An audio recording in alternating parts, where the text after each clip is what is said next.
This is the magazine I was talking about in this video when I went to Yosemite the end of last month as a break from moving, and it helped a lot. I'm much better now. But this is Backpacker magazine, and this was from August 2016, and I think you can, at least I found the cover online. I don't know if you can read it online, but I got this at the library, the used book sale, for a quarter, and it was well worth it. But inside is the article on page 86 that talks about zero waste and what they're going to try to do, the national park system. And the big problem is, it says our national parks have a big problem, and it's you. And that's because we bring in so much garbage that it has become an industry unto itself to try to deal with all of the waste that so many visitors generate. It says, after it tells me that I'm the problem, it's more specifically, it's the mountains of string cheese wrappers, empty fuel canisters, greasy zip-top bags, leftover salami slices, disposable water bottles, and spent batteries that you, park visitor, leave in your wake. Yes, you pack out your litter and bury your... Well, that's reading the whole article. It goes on to, and I tried this when I went up to Yosemite this time to... Can you hear Lucy getting a drink of water in the background? She goes on and on and on and on like that for the longest time. She's a thirsty dog, but it's good. Lucy, you want a treat? Here, come here. This is for your, to give Lucy a treat for being a good dog. Come on. All right. Frodo, your turn. Come on. This is a small payment for helping me out in my video. But I was saying that I tried it this time to take out all of the litter that I took into the park. Anything I took in, actually I did it for the whole weekend. I was just in Yosemite on Saturday, April 20, because Sunday was 21. No, I left on Friday the 20th. I spent Saturday the 21st in the park, and I think the next day, Sunday, was Earth Day. That's right. So starting from when I left, everything I took or bought or touched, I tried to bring back with me so I could recycle. And it was hard. It was a tough job because you don't realize how much stuff you touch every day, and if you don't want to deal with it or recycle it, then don't touch it. But yeah, I need a drink of water or I want a snack. So I should have brought like a box to carry it back in, or I should have taken more plastic bags with me, because when I went on my hike around Mirror Lake, and I've gotten in the habit of looking for trash everywhere and picking up litter when I see it. And I walked around the lake and I picked up stuff along the way, and I had 2 handfuls of stuff and I didn't have any easy way to carry it, but I managed okay until I got to the end of the trail. And then there were some bear proof, they have the metal trash cans around the park, and you can put stuff in recycled or trash. So I did that, but I realized it was a job, and I had to think about it, and I had to think about what I was going to eat or not eat, or how am I going to recycle this if I buy it, so that kind of thing. And it was a good exercise. All right, now I'm going to show you introduce you to Annie, the next door neighbor's horse, and see if I can give her a treat. But she's been a little skittish lately. I don't know why. Let me put on my sunglasses because it's so bright out there. But let's see if she'll usually come to the fence. Here we go, let's try it. And I'm gonna walk you over there.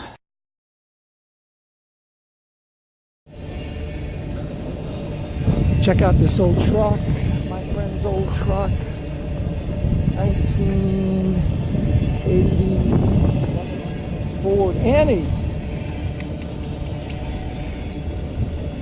This fence is electrified, see? Be careful, she gets a little scared. She got, but here she comes. Hey, Annie. Good morning. Her name is Annie Oakley, or at least that's what I call her. Oh, look. Sees a car coming, so he's going to chase it. Here we go. Peppermint. These are peppermint horse treats, and Lisa gets crazy when the car comes. Come on. There you go. Come on up. Now, if she won't come up, I'll drop them in the gravel, and then she'll eat them that way, but that's not very appetizing for me. But like chickens will peck at the gravel and eat gravel. That's what I was told when I was a kid. That's how they digest their food, from the gravel. Helps grind it up. Hi, Annie, come on, you remember me. We do this all the time. But she won't come up now. Look at this. What if I drop one? There you go. Come on up. I've just got you're on camera here. Yeah, I don't want to drop them in the gravel for you because I wouldn't eat them in the gravel. So she's looking around for one. All right, I can't. You want to come in? Here you go. Good girl. Look at this. And you can see her. I want her to come up here so you can see how big her teeth are and how sloppy it gets. Come on. There you go. Here we go. Come on up. Yum.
I don't know if you can hear me back there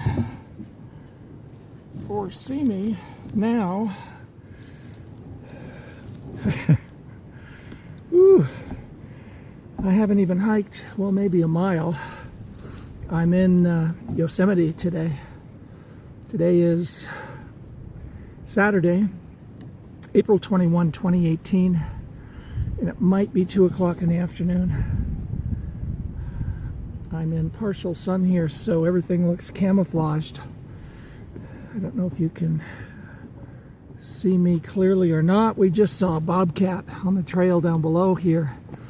Well, I didn't see it actually until everybody had stopped ahead of me and was turning around pointing, and there it was, just walking like it owned the forest right down the trail. Didn't look hungry at all, but you could hardly see it. It was like gray and brown and green. Perfect camouflage. The sign at the trailhead said watch out for mountain lions, so what do? I climb up off the trail here, and I'm up behind a huge rock. I'll take a picture down below from the trail. But I just wanted to tell you that I took the weekend off from moving from my last video yet to be put together. I'm going to do that next week. My dizzy detour, no, my dizzy desert detour.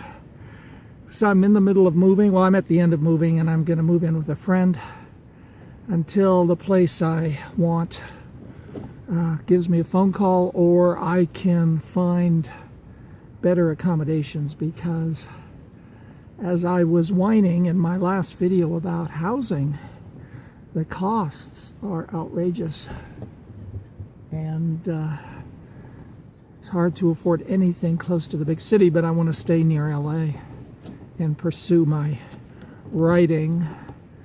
However, I drove about 3 hours north this weekend through Bakersfield to Fresno. I'm about 75 miles east of Fresno on that side of Yosemite. I don't know what gate that's called, but I was here before my birthday and I know the way, so it was easy route for me to follow. But there's just tons of people here today.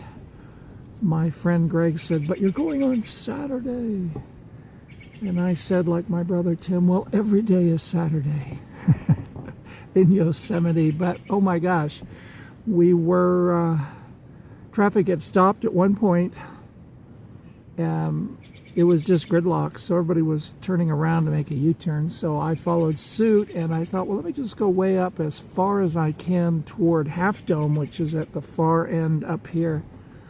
And luckily, I found two people were blocking the road, so I had to stop, but they went to a car and then they pulled out, so I got to pull in, but I think it was the last spot. And as I was sitting behind my steering wheel,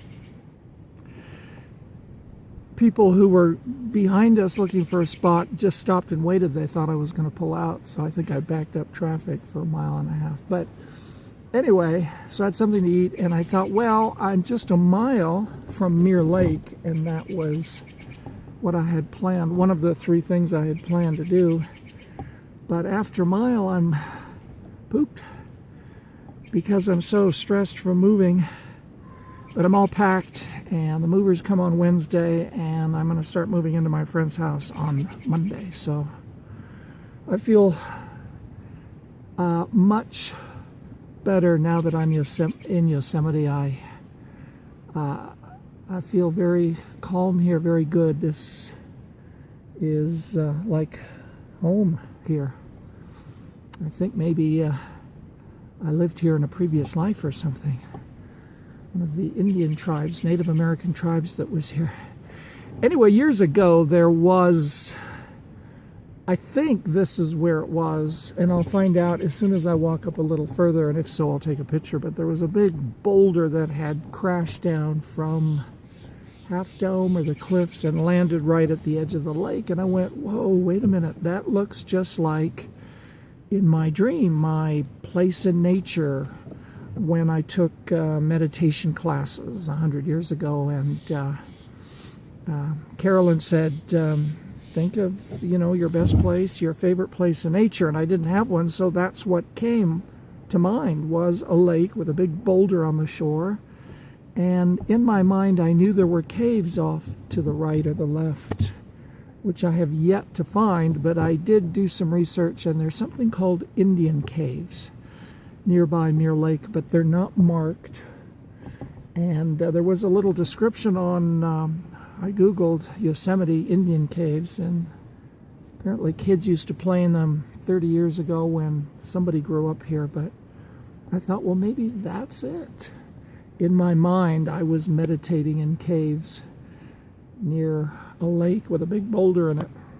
I was so happy before to find this boulder, and I've seen it once before. Now let's see if I can find it again today. But the other thing I wanted to talk about today, excuse me, with regard to recycling, is I picked up a magazine at the library bookstore for a quarter. Just happened to be about national parks, and on the cover was Yosemite Valley.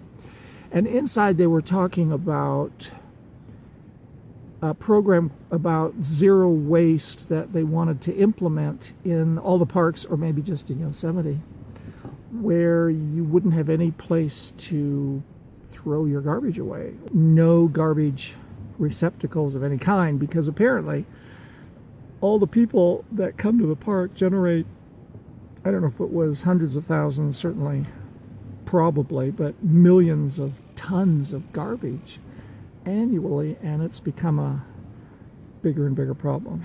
Not to mention the cars and the carbon and the pollution. But so I thought, well, I'm going to try it this time and take out everything I bring in.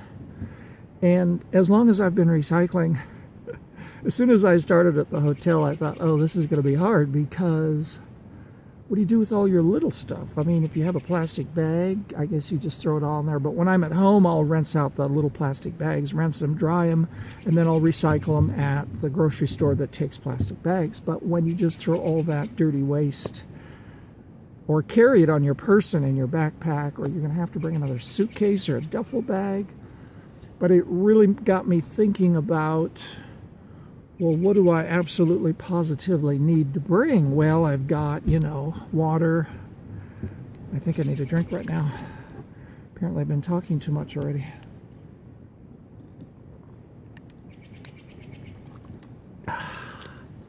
It's a beautiful day today.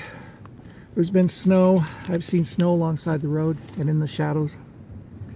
And it's, I think, high 60s, and it's the end of April, but I'm perfectly comfortable in my, it's not a tie-dye t-shirt. I bought this 20-30 years ago in Santa Barbara. I just saw it and had to have it, you know what I mean?